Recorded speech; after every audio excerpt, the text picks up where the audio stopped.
Hello everyone, I am the Meta Kirby, and welcome to my channel, The Commander Tavern. The Commander Tavern is a channel dedicated to my favorite Magic the Gathering format. The Brewery is a series on this channel showcasing my spicy brews under the deck text. On this episode of The Brewery, I'll be discussing my take on a commander from Dominaria United, Ivy Gleeful Spellthief. If you like this deck or any of the cards I'll be mentioning throughout the video, please consider using my TCG Player affiliate link when purchasing those cards. You can find that link down in the description. It'll really help out the channel. But the very best way you can help support the channel is with my Patreon. There are plenty of perks for being a patron, such as early access to certain videos, exclusive deck text, gifts, and more. You can also support my channel for free by simply liking, subscribing, and sharing, which also helps out a lot. I put out a video every Monday, so you don't want to miss out. You can join my Discord server for free if you want to join the Commander Tavern community. All pertinent links are down in the description. Alright, let's get back to the episode. Ivy is a 2/1 fairy rogue with flying for 1 green and 1 blue. She has a superbly entertaining and fun triggered ability that also has the potential to be absolutely busted. Whenever a player casts a spell that targets only a single creature other than Ivy, you may copy that spell targeting Ivy. First off, since this is a you may ability, you do not have to copy any detrimental effect. So don't worry, your opponents can't 2-for-1 Ivy with a removal spell. Same with detrimental auras. That being said, any positive, instant, sorcery, aura, etc. that an opponent casts that targets only a single creature, you can copy it. This will not only potentially deter opponents from casting beneficial things on their own creatures until Ivy is dealt with, but you can also copy your own things too. Naturally, that's the direction I focus more on here. While you could definitely build a Spellslinger version of this deck with tons of amazing cheap beneficial instants and sorceries that could even give you the potential of storming off, when it comes to deck building, if I have the option between focusing more on permanents than non-permanents, I tend to lean heavily on the former.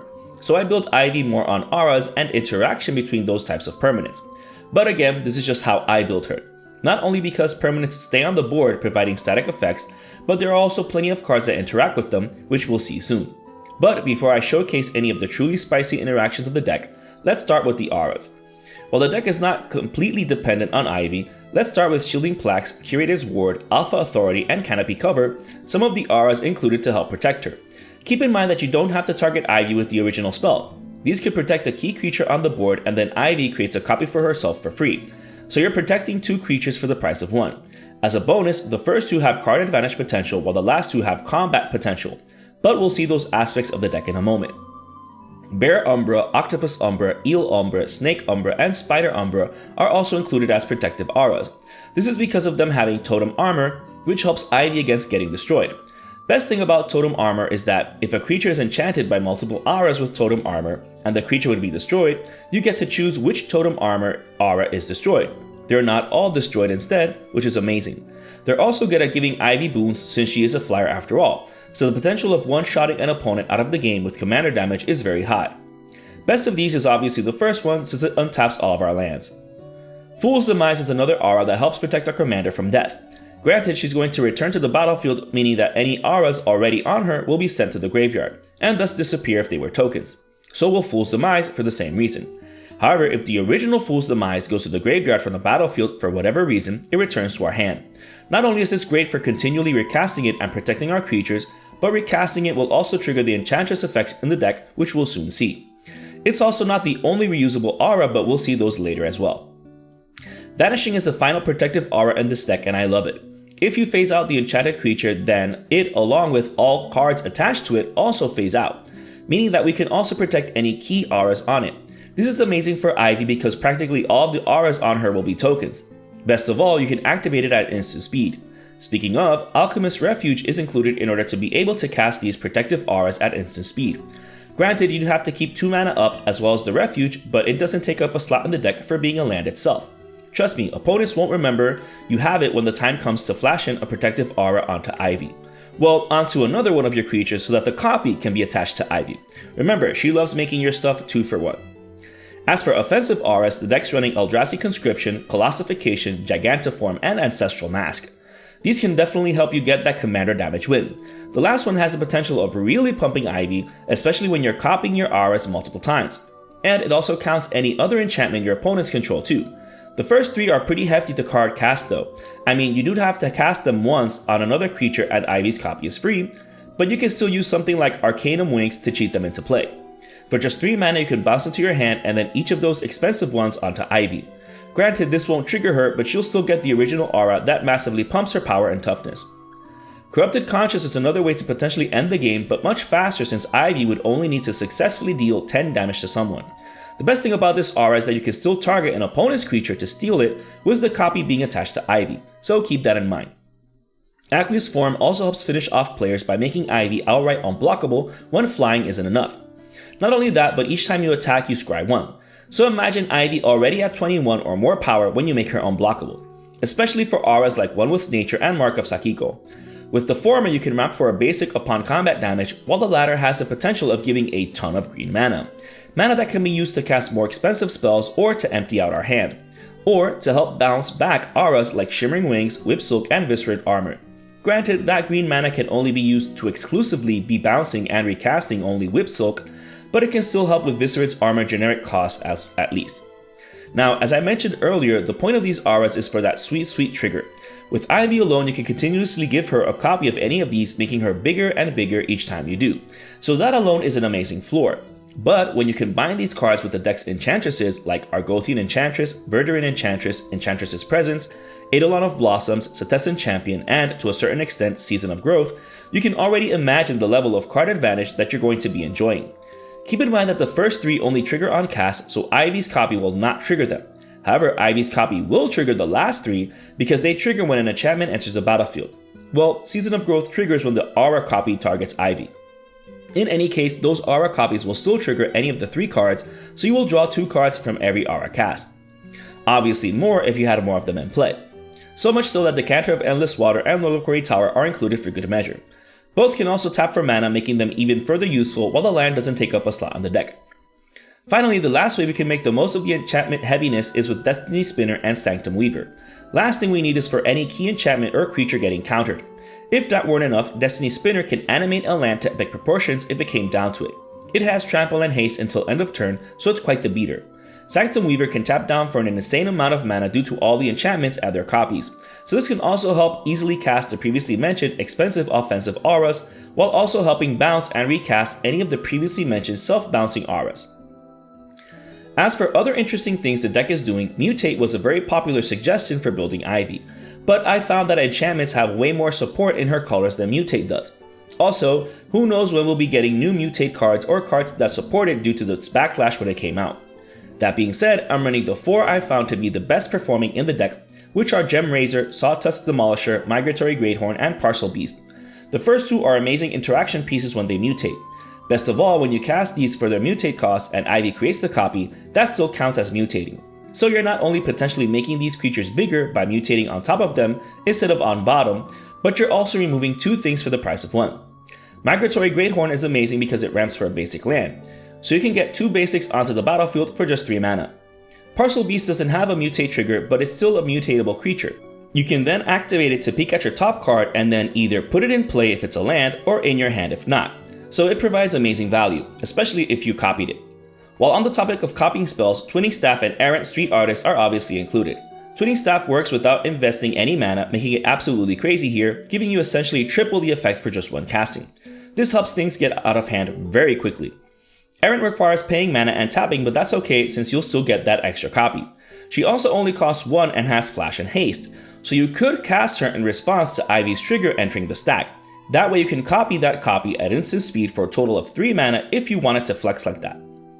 Second Harvest is another amazing way to copy those auras and mutate creatures. For each aura token you create another copy and then can put that onto the battlefield attached to whatever creature you want. So you could even put all those copies onto Ivy if you wanted to. That on its own is absolutely busted with any effect that triggers off of that. As for the mutate copies, they enter the battlefield as the creature form without being attached onto any creature, which is still fine because they're just extra bodies. Sakashima of 1,000 Faces, Sakashima the Imposter, and Spark Double are more ways of copying our spells by becoming copies of Ivy. If they were copies of Ivy, then they would also trigger, meaning that when you cast just 1 aura or mutate spell, they trigger 2, getting that copy, so you're getting even more multiples. Things get out of hand very quickly, even more so if you clone these further with something like Glasspool Mimic that doesn't even take up a slot on the deck since its backside is a land that can tap for blue. So you could potentially have a total of 5 Ivies on the battlefield if it came to it. But wait, there's more. Augmenter, Pugilist, and Infinite Reflection take it a step much further. Well, the Pugilist if the front face, but you actually want the backside equation in order to achieve the effect I'm referring to. If you were to enchant either Sakashima of 1,000 Faces or Spark Double with Infinite Reflection while they were a copy of Ivy, you don't want the copy to go on Ivy. That is very important. Thanks to this aura, every creature is a copy of Ivy, but a copy that won't break the legend rule. Thus, any aura or mutate spell you cast will have a copy created for each other creature you control, meaning that each creature will have that aura attached to them. Imagine the insanity. I love how green-blue decks have started going further into mathematical interactions. Echoing Equation does something similar, but only until the end of the turn. This one can target Ivy from the get-go since it makes the other creatures become non-legendary versions. Hopefully you have enough mana after paying 5 to cast it in order to cast more auras. But even something like Ancestral Mask afterwards is sufficiently busted. Vesuvian Duplimancy is another way to get more versions of Ivy that don't break the legend rule if you're targeting those previously mentioned clones. However, even without creating more copies of Ivy, just creating more copies of your key creatures is enough. The best thing about it is that the copy that targets Ivy won't trigger this enchantment because you're not casting the copy. So imagine casting an aura on an enchantress, getting a token copy of not just the aura for Ivy, but also a token copy of the enchantress. Super busted. Some more busted cards in the deck are Cloudstone Curio and Mark of Eviction. The only downside to Mark of Eviction is that you have no control over when it happens. It'll happen automatically as a triggered effect at the beginning of your upkeep. That being said, the best creature to enchant with this one is one with a bunch of auras and or mutate creatures already attached to it. That way all those original cards are bounced to your hand along with the creature. That way you can recast all those original auras and mutate creatures to keep triggering RV. So it's still amazing. Oh, and never copy this for Ivy. Remember, her ability has a You May clause. As for Cloudstone Curio, this one does give us a bit of control when dealing with bouncing piles like I just mentioned. But let's see an example of just how epic it is. Let's say we have Ivy along with a creature already enchanted with some stuff and then Cloudstone Curio also in play. If we cast an aura targeting that creature, Ivy will trigger, creating a copy on the stack. That copy resolves first, becoming attached to Ivy. You can now bounce some other original copy on the other creature. Then the original enters the battlefield, allowing you to bounce another original aura if you wanted to. This way you can recast them afterwards to get even more value with Ivy, piling on even more auras to her. Now let's say you have a mutate pile. When a creature enters the battlefield, say from casting another mutate spell, you can choose to bounce the entire mutate pile to your hand. You can now recast those mutate creatures as mutate spells afterwards to keep getting value, just like the previous example with auras. Keep in mind though that the original mutate spell would enter as a normal creature since the base creature to mutate on is no longer on the battlefield. But that's okay, it's just another creature that can then be further mutated on. This also helps trigger all those mutate effects on Ivy's pile. Super busted. This is further supported by cards like Spellwild Oof, which is absolutely busted in this deck. This is the best creature to target those auras and mutate spells on because it'll reduce the cost of those effects by 2 generic mana. This mana reduction adds up and can get the ball rolling in no time. Keep in mind though that it is symmetric, so any removal opponents want to cast on it will also cost 2 less to cast. Kodama of the West Tree is another amazing card in the deck that synergizes with almost all of its strategies. It's a shame that it doesn't interact with mutate, but that's okay because there are only 4 mutate creatures in the entire deck. It works with auras, which is important. Being able to ramp for each modified creature dealing combat damage is no joke. Speaking of ramp, Farseek, Nature's Lore, 3 Visits, Ramp and Growth, Into the North, Cultivate, and Kodama's Reach are obviously included. While Mana Dorks might seem like the best options when it comes to ramp in a deck that cares about casting auras like this one does, we'd rather be ahead in lands because wraths are more prevalent and mass land destruction is looked down upon. Bonus points for casting Kodama's Reach with Kodama of the West Tree on the battlefield. Soul Ring is the last ramp piece and it's kind of obvious, but it is the only other mana rock apart from the Decanter. Again, dorks and rocks are weak to removal, but not basic land ramp. Speaking of interaction, the mutate creatures aren't the only offensive interaction in the deck. They're great because the amount of triggers you can get off of them is insane, but we might have to prevent that spell from being resolved at all. Fierce Guardianship, an offer you can't refuse, Swan Song, Negate, Counterspell, and Mana Drain is a decent enough counterspell suite for the deck. The deck is pretty resilient as it is with all of the defensive auras and interactive mutate creatures. But these are great for anything that might pose an immediate problem, whether to prevent the combo player from winning or someone from protecting themselves from dying. Same with overloading Cyclonic Rift. This will save you from more problems to enumerate, so having it in is a no-brainer. As for recovery, we have Baladeked Recovery and Mystic Sanctuary, neither of which take up slots in the deck. Well, that's because Balaget's Backside is a land that can tap for green. The best thing about the Sanctuary is that it can be fetched for at instant speed in a pinch with most of the deck's fetch lands. Speaking of, the rest of the deck is just the rest of the lands. The deck's running all 7 fetch lands, Breeding Pool, Rimewood Falls, Tangled Islet, Rejuvenating Springs, Hinderton Harbor, Dreamroot Cascade, Flooded Grove, Command Tower, and Ancient Tomb, as well as 7 of each snow-covered basic land due to the previously mentioned Into the North, as well as all of the other basic land wrap effects in the deck. As with all of my deck techs, you can build your mana base according to your budget. Whether you include more expensive cards or even cheaper cards is up to you. You do you. This brew is just an idea of how to build around Ivy Gleeful Spellthief.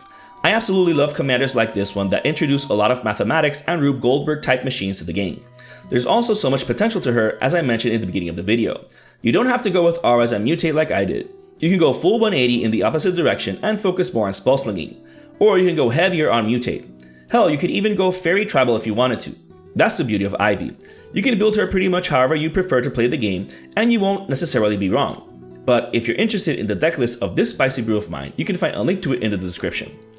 I would like to thank all my patrons for supporting me, and a quick shout out to all my higher tier patrons, the Brewers, for their patronage. I'd also like to thank anyone using my TCG Player affiliate link. That also helps out the channel. And to everyone, thanks for watching this episode of The Brewery on the Commander Tavern. I am the Meta Kirby, and happy brewing.